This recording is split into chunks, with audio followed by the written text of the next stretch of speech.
नमस्ते मुलांनो, इयत्ता 5वी विषय गणित। आज आपण इयत्ता 5वीचं प्रकरण चौथं गुणाकार व भागाकार हे पाहणार आहोत। या प्रकरणाचा अभ्यास करताना आपण सुरुवात करणार आहोत। बघा, या प्रकरणामध्ये आपल्याला काही भाग दिलेले आहेत: अभ्यास, सराव, खेळ, परीक्षा आणि प्रश्न उत्तरे।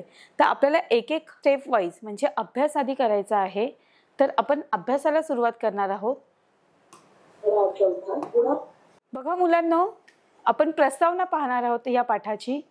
प्रस्तुत पाठामध्ये आज आपल्याला दिलेल्या संख्येला 3 अंकांपर्यंतच्या संख्येने गुणणे, तसंच दोन समूहातील वस्तूंना वेगवेगळ्या प्रकारे जोड्या करणे, दिलेल्या संख्येला 2 अंकापर्यंतच्या संख्येने भागणे व मिश्र उदाहरणे, अशा पद्धतीचे काही उदाहरणे या घटकांचा अभ्यास आपण या पाठातून करणार आहोत। तर आपण पाठाला सुरुवात करूया। बघा मुलांनो, गुणाकार कसा करायचा हे आपण आधीच्या इयत्तेमध्ये शिकलो होतो। आज आपण 3 अंकांपर्यंतचा गुणाकार कसा करायचा ते पाहूया। बघा मुलांनो, आपण 3 अंकी संख्यांचा गुणाकार पाहणार आहोत। त्यामध्ये आपल्याला पहिलं उदाहरण जे दिलेलं आहे ते आहे 754 गुणिले 368। तर या संख्येचा आपल्याला गुणाकार करायचा आहे। दिलेल्या उदाहरणामध्ये आपण जर संख्या बघितली असेल तर प्रथम 8 ही संख्या जी आहे ती एकक स्थानावर आहे आणि आपल्याला या 8 ने 754 या संख्येला गुणाकार करायचा आहे त्यांचा, आणि आपल्याला जे उत्तर मिळतं ते आहे 6032। तर बघा, 8 या संख्येने म्हणजे 8 हा एकक आहे म्हणून 8 या संख्येने 754 ला गुणल्यावर आपल्याला जे उत्तर मिळतं ते आहे 6032। तर बघा, त्याच्यानंतर आपल्याला काय करायचंय, बघा मुलांनो, आपण 8 या एकक स्थानाच्या अंकावरून त्यांचा गुणाकार केला होता की आपण 8 या संख्येने 754 ला गुणलं होतं। त्यानंतर पुढचा अंक जो आहे 6, आता 6 ही जी संख्या आहे ती दशक स्थानी आहे म्हणून आपण 60 घेतले। 6 दशक म्हणजेच 60 होतात म्हणून आपण 754 या संख्येला 60 ने गुणाकार केलेला आहे, गुणलेले आहे, आणि आपल्याला उत्तर मिळालेलं आहे 45240। म्हणजे 754 या संख्येला 6 या दशक संख्येने आपण गुणलेले आहेत आणि ते गुणल्यावर आपल्याला जे उत्तर मिळालेलं आहे ते आहे 45240। आता पुढची जी पद्धत आहे, पुढची जी स्टेप आहे ती असणार आहे 3। आता बघा, 3 हा जो अंक आहे, पुढे आपण 3 या संख्येने म्हणजे 3 हा शतक स्थानी आहे म्हणून 3 या शतक संख्येने आपल्याला 754 या संख्येला गुणायचा आहे, आणि 754 ला 3 शतक म्हणजेच 300 होतात। मुलांनो, आपल्याला माहिती आहे की दशक म्हणजे 10 आणि शतक म्हणजे 100, मग 3 शतक म्हणजेच 300 होतात। 754 ला आपण 300 या संख्येने गुणलेले आहेत आणि गुणल्यानंतर आपल्याला जे उत्तर मिळालेलं आहे ते आहे 2,26,200। तर बघा, 754 ला 3 या शतक संख्येने गुणल्यावर उत्तर आलेले आहे 2,26,200। आता आपल्याला काय करायचं, आपल्याला 3 उत्तरं मिळालेली आहेत। आपण एक एक संख्येने गुणल्यावर आपल्याला जी उत्तरं मिळालेली होती आपल्याला त्या 3 उत्तरांची बेरीज करायची आहे। आता बघा, आता एककाने, दशकाने, शतकाने गुणून आलेल्या संख्यांची बेरीज करायची आहे। म्हणजे आपल्याला बघा, 8 ने आपण जेव्हा 754 ला गुणलं होतं तेव्हा आपलं उत्तर आलं होतं 6032। त्यानंतर आपण 60 या संख्येने 754 ला गुणाकार केला होता तेव्हा आपलं उत्तर आलं होतं 45240, आणि जेव्हा 300 म्हणजेच 3 शतक या संख्येने 754 ला गुणले होते तेव्हा आपले उत्तर आले होते 2,26,200।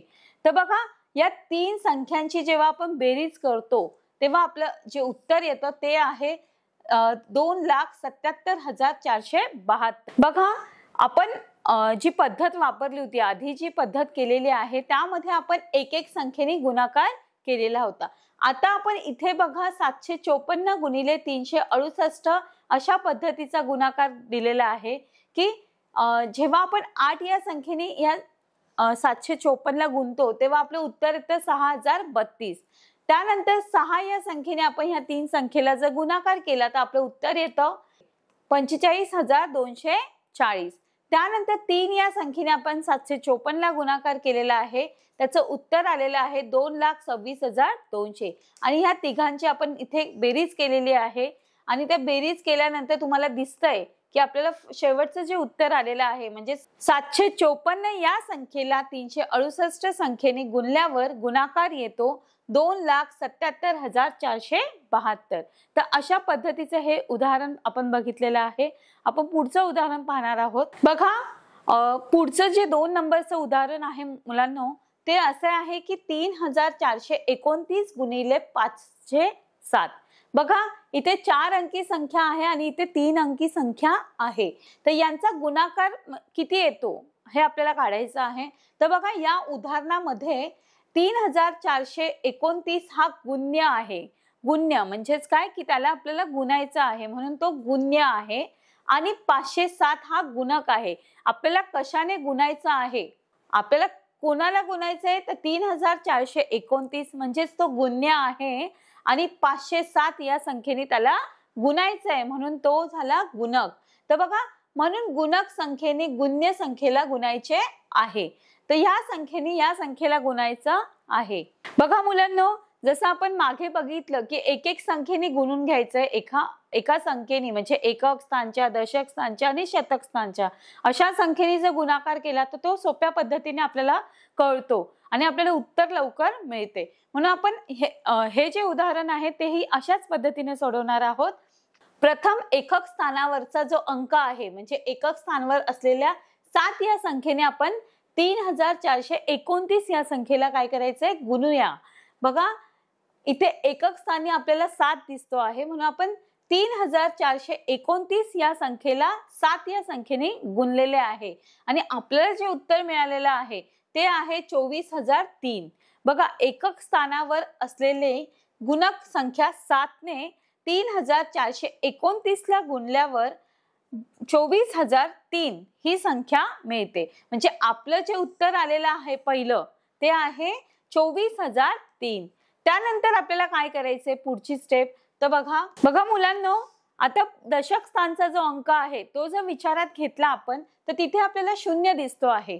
बघा दशक स्थानी असलेली संख्या किती आहे 0 आहे आणि त्या 0नी कितीला गुणायचं आहे तर 3,429. तर इथे बघा गुणाकार केलेला आहे. आपल्याला सर्वांनाच माहिती आहे की 0 या संख्येने कुठल्याही संख्येला गुणलं तर उत्तर 0च येतं. त्यामुळे इथे संख्या कितीही असू द्या 3,429 ही संख्या आहे आणि त्याला 0ने गुणाकार केल्यावर उत्तर येतं 0,0,0,0.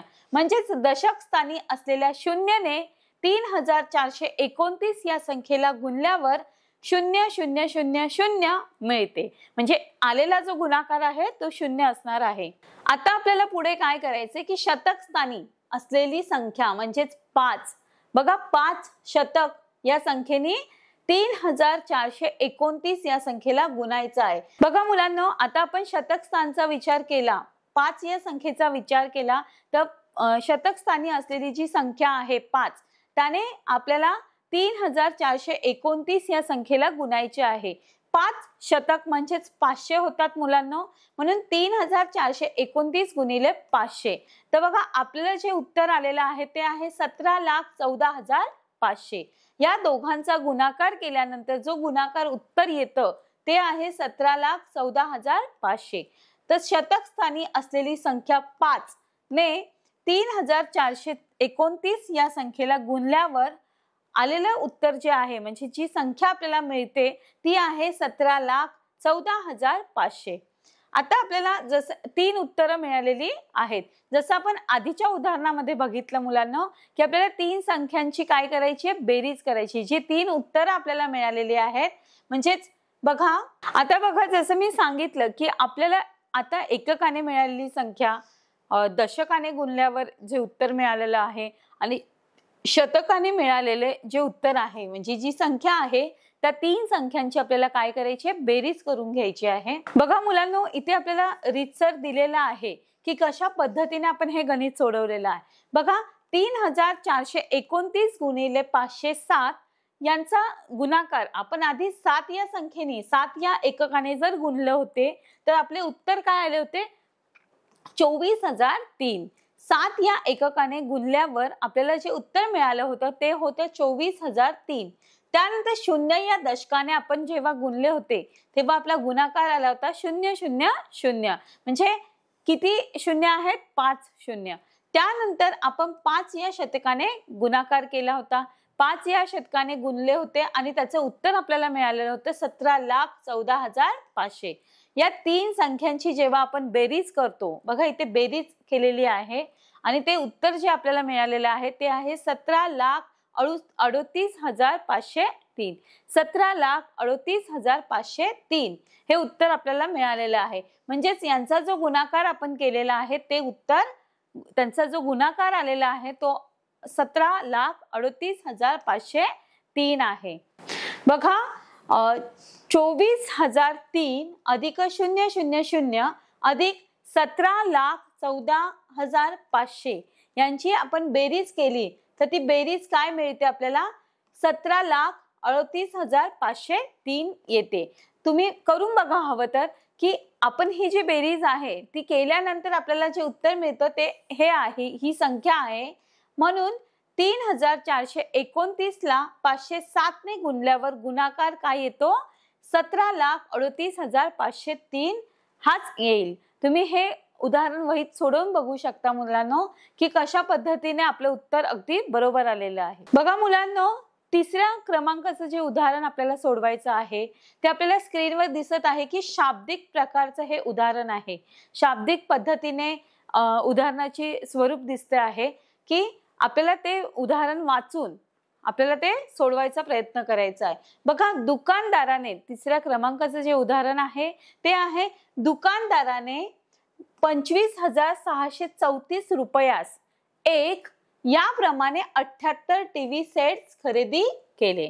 तर एका दुकानदाराने काय केलेले आहे? 25,634 म्हणजेच 25,634 रुपयांचा एक अशा पद्धतीने किती घेतलेले आहे? 78 टीव्ही सेट्स खरेदी केलेले आहे. तर त्यांची एकूण किंमत किती? बघा टोटल आपल्याला एका टीव्हीची किंमत दिलेली आहे, आपल्याला 78 टीव्हीची किंमत काढायची आहे. आपण हे उदाहरण वाचल्यानंतर आपल्याला समजलं आहे की आपल्याला यामध्ये गुणाकार कशा पद्धतीने करायचा आहे की 25,634 या संख्येला आपण 78 या संख्येने गुणायचे आहे. तर बघा गुणाकार पाहूया आपण. बघा मुलांनो, आपल्याला रीत बघायची आहे की हे गणित, हे उदाहरण कशा पद्धतीने सोडवायचं आहे. तर बघा एका टीव्हीच्या किमतीला एकूण टीव्हीच्या संख्येने गुणूया. म्हणजे एका टीव्हीची किंमत जी आहे त्याला आपल्याला एकूण टीव्हीच्या संख्येने गुणायचं आहे. टीव्हीची संख्या आपल्याला इथे दिलेली आहे आणि एका टीव्हीची किंमत दिलेली आहे. तर बघा 25,634 गुणिले 78. तर अशा पद्धतीचं आपल्याला गणित हे सोडवायचं आहे. बघा मुलांनो, आपण बघितलं की 25,634 या संख्येला आपल्याला प्रथम काय करायचं आहे? एकक स्थानचा जो अंक आहे 8, बघा एकक स्थानचा 78 ही संख्या होती, बरोबर की आपल्याला पूर्ण संख्येला कितीने गुणायचे? तर 78 या संख्येने गुणायचं आहे. पण 78 ने गुणण्यासाठी आपण मागील उदाहरणामध्ये बघितलं की आपण आधी एकक स्थानच्या संख्येने सुरुवात करणार आहोत गुणाकार करायला. तर बघा एकक स्थानावर असलेली गुणक संख्या, बरोबर, गुणक संख्या 8 ने 25,634 या संख्येला गुणूया. इथे आपल्याला गुणाकार करून दाखवलेला आहे. बघा आपलं जे 25,634 गुणिले 8 केल्यावर आपल्याला जे उत्तर मिळालेलं आहे ते आहे 2,05,072. तर 25,634 ला 8 ने गुणल्यावर आपल्याला जी संख्या मिळालेली आहे ती आहे 2,05,072. आता बघा 8 या संख्येने गुणाकार केलेला आहे. बघा मुलांनो, आता दशक स्थानी 7 हा अंक आहे. दशक स्थानी असलेली संख्या म्हणजे 7, याने आपल्याला 25,634 या संख्येला गुणायचं आहे. 7 दशक म्हणजे 70 होतात मुलांनो. तर आपल्याला 25,634 गुणिले 70 आपल्याला जे उत्तर मिळालेलं आहे यांचा गुणाकार केल्यानंतर आपल्याला एक उत्तर मिळालेलं आहे आणि ते उत्तर आहे 17,94,380. 17,94,380 ही संख्या आपल्याला गुणाकार केल्यानंतर म्हणजे 7 दशक या संख्येने गुणाकार केल्यानंतर आपल्याला उत्तर मिळतं 17,94,380. बघा मुलांनो, आपल्याला एककाने जेव्हा आपण गुणाकार केला आणि दशकाने जेव्हा एखाद्या संख्येला गुणलो, म्हणजे आपल्याला जे उदाहरण दिलेलं होतं त्यामध्ये आपण काय केलं की एककाने आणि दशकाने गुणल्यावर आलेली जी संख्यांची बेरीज होती ती आपल्याला करायची आहे की आपल्याला 2 उत्तरं मिळालेली होती. जेव्हा आपण 8 या संख्येने गुणलो, 8 एकक या संख्येने आपण जेव्हा गुणाकार केला तेव्हा आपल्याला एक उत्तर मिळालेलं आहे आणि जेव्हा 7 दशक म्हणजे 70 या संख्येने जेव्हा आपण गुणाकार केला तेव्हा आपल्याला एक उत्तर मिळालेलं आहे. तर या 2 उत्तरांची आपल्याला काय करायची, बेरीज करायची आहे आणि मग जे उत्तर आपल्याला मिळणार आहे, जी संख्या आपल्याला मिळणार आहे ते आपलं शेवटचं उत्तर असणार आहे. तर बघा 25,634 गुणिले 78. आता बघा 25,634 म्हणजेच काय, एका टीव्हीची किंमत. हे लिहिलेलं जे आहे ते आपल्याला समजण्यासाठी आहे. अशा पद्धतीने आपण जर लेखन करून उदाहरण सोडवलं तर ते आपल्याला लवकर लक्षात येतं आणि कशा पद्धतीने पुढची गणिते सोडवतात ती मदत होते आपल्याला. त्यानंतर बघा 78 हे काय आहे, एकूण टीव्हींची संख्या की टीव्ही किती होते, म्हणजे टोटल गणितामध्ये जेव्हा आपण उदाहरण वाचलं तेव्हा आपल्याला समजलं की आपल्याला किती टीव्हींची किंमत काढायची आहे. तर ती जी संख्या दिलेली आहे ती आहे 78. त्यानंतर बघा 8 या एकक स्थानचा जो अंक आहे त्याने आपण जेव्हा गुणाकार केला, आता एककाने आणि दशकाने गुणून आलेली जी संख्यांची बेरीज आहे ती इथे आपण करूया. त्याआधी आपण मांडणी करून घेतलेली आहे की कशा पद्धतीने आपण हे गणित सोडवायचं आहे. तर बघा 25,634 गुणिले 78. आता 25,634 म्हणजेच एका टीव्हीची किंमत आहे. त्यानंतर आपल्याला एकूण टीव्हींची संख्या किती दिलेली आहे, 78.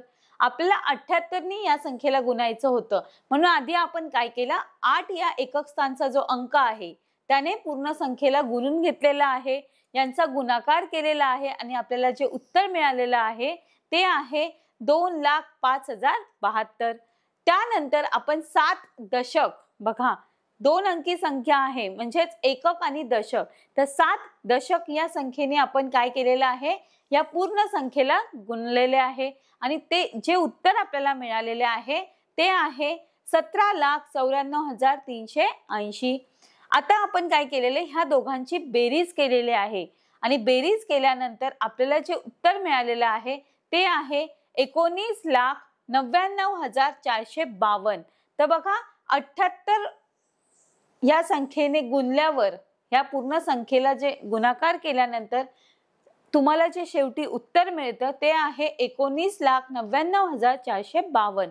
तर बघा म्हणजेच आपल्याला एकूण टीव्हींची जी संख्या आहे त्यावरून एका टीव्हीची किंमत आपल्याला दिलेली होती आणि अशा पद्धतीने 78 टीव्हींची किंमत आपल्याला काढायची होती. म्हणून आपल्याला 78 टीव्हींची संख्या म्हणजेच किंमत किती मिळालेली आहे, 19,99,452. बघा मुलांनो की शेवटी मग आपल्याला अशा पद्धतीने लिहायचंय की एकूण किंमत किती आहे, 19,99,452 होईल.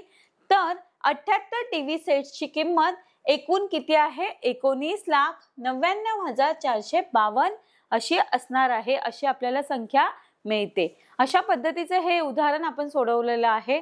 आता बघा आपल्याला काय करायचे की दोन समूहातील, 2 ग्रुप आहेत, 2 समूहातील वस्तूंच्या वेगवेगळ्या प्रकारे जोड्या करायच्या आहेत आणि त्या कशा करतात ते आपल्याला शिकायचं आहे. बघा मुलांनो, आपल्याला एक उदाहरण याचं दिलेलं आहे की आपल्याला काय करायचे, 2 समूहातील वस्तूंच्या ज्या वेगवेगळ्या जोड्या आहेत, वेगवेगळ्या प्रकारच्या जोड्या आपल्याला इथे करायच्या आहेत. तर ते कशा पद्धतीने करायच्या त्याचं एक उदाहरण आपण पाहणार आहोत.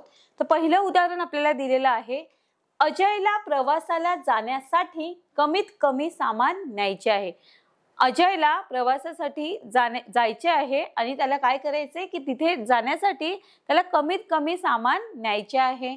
म्हणून त्याने एक लाल, बघा इथे लाल रंगाचा शर्ट दिसतोय, एक लाल, एक हिरवा, एक निळा असे 3 शर्ट आणि एक काळी व एक पांढरी अशा 2 पॅन्ट बरोबर घेतल्या। बघा ही एक काळी पॅन्ट त्याने घेतलेली आहे आणि एक पांढरी पॅन्ट घेतलेली आहे। बघा त्याने 3 शर्ट घेतलेले आहेत। शर्टची संख्या किती आहे? 3 आहे आणि पॅन्ट किती घेतलेल्या आहेत? तर 2 पॅन्ट घेतलेल्या आहेत। अजयला प्रवासाला जाण्यासाठी कमीत कमी सामान न्यायचे आहे, म्हणून त्याने एक लाल, एक हिरवा, एक निळा असे 3 शर्ट आणि एक काळी व एक पांढरी अशा 2 पॅन्ट बरोबर घेतल्या। तर त्याला शर्ट व पॅन्टच्या जोड्या किती प्रकारे वापरता येतील? बघा आपल्याला जोड्या काढायच्या आहेत की कशा प्रकारे तो पॅन्ट वापरू शकतो, पॅन्ट आणि शर्टची जोडी कशा पद्धतीने तो वापरू शकतो ते आपल्याला काढायचे आहे की किती प्रकारच्या जोड्या पॅन्ट आणि शर्टच्या तो वापरू शकतो, त्याला वापरता येतील। बघा तर आपण अजयचं उदाहरण पाहत होतो आणि अजयच्या उदाहरणामध्ये आपल्याला काय दिलेलं होतं की अजयला प्रवासाला जाण्यासाठी त्याने 3 शर्ट घेतले होते आणि 2 पॅन्ट घेतल्या होत्या। तर आपल्याला वेगवेगळ्या प्रकारच्या जोड्या त्याला कशा प्रकारे वापरता येतील ते काढायचं आहे। तर बघा त्याला वेगवेगळ्या प्रकारे वापरता येतील। जसं आपण बघूया की त्याच्याकडे काळी पॅन्ट होती आणि एक पांढरी पॅन्ट आहे। तर काळी जी पॅन्ट आहे, काळ्या रंगाची जी पॅन्ट होती ती लाल या शर्टासोबत सुद्धा होईल, म्हणजे लाल आणि ब्लॅक पॅन्ट। त्यानंतर हिरवी आणि काळी पॅन्ट, निळी आणि काळी पॅन्ट, म्हणजे ही एक जोडी, ही एक जोडी आणि ही एक जोडी, अशा पद्धतीने या 3 जोड्या होतील। तसेच पांढऱ्या पॅन्ट सोबत त्याला लाल रंगाचा शर्ट घालू शकतो, म्हणून ही एक जोडी होणार आहे।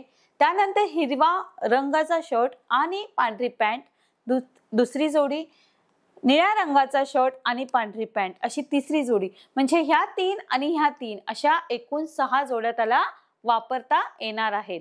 अशा पद्धतीच्या या जोड्या म्हणजे वेगवेगळ्या प्रकारे आपण जोड्या बनवू शकतो। बघा मुलांनो हे गणित आपण बघितलेलं आहे।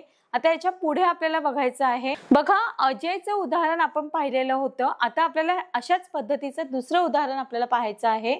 बघा सुरेशकडे ABC या वेगवेगळ्या रंगाचे कलर्स म्हणजेच रंगाचे 3 चेंडू व PQR असे लिहिलेल्या 3 बॅटी आहेत। तर बघा सुरेशकडे, हा सुरेश नावाचा मुलगा आहे आणि त्याच्याकडे ABC असे लिहिलेले म्हणजे या वेगवेगळ्या रंगाचे चेंडू आहेत, बॉल आहेत आणि PQR असे लिहिलेल्या 3 बॅटी आहेत। बघा इथे आपल्याला ABC असे 3 रंगांचे चेंडू दिसत आहे आणि PQR अशा बॅटी दिसत आहेत। त्याला एक बॅट व एक चेंडू घेऊन मैदानावर जायचे आहे। तर बघा तर बॅट व चेंडू यांच्या किती प्रकारे जोड्या होतील? त्याला एका वेळी एकच बॅट न्यायची आणि एकच बॉल न्यायचा आहे। तर बघा त्याला एक बॅट आणि एक बॉल अशी जोडी मैदानावर न्यायची आहे। तर बॅट व चेंडू यांच्या किती प्रकारे जोड्या होतील ते आपल्याला काढायचं आहे। बघा सुरेशकडे ABC असे 3 चेंडू व PQR असे 3 बॅट आहेत। तर त्याच्या जोड्या आपल्याला पुढील प्रमाणे करायच्या आहेत।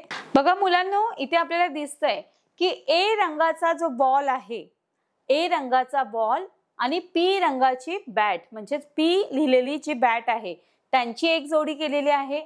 A चा बॉल, Q ची बॅट, A चा बॉल आणि परत R ही बॅट, म्हणजेच ह्या 3 बॅट आणि बॉल आपण वापरू शकतो।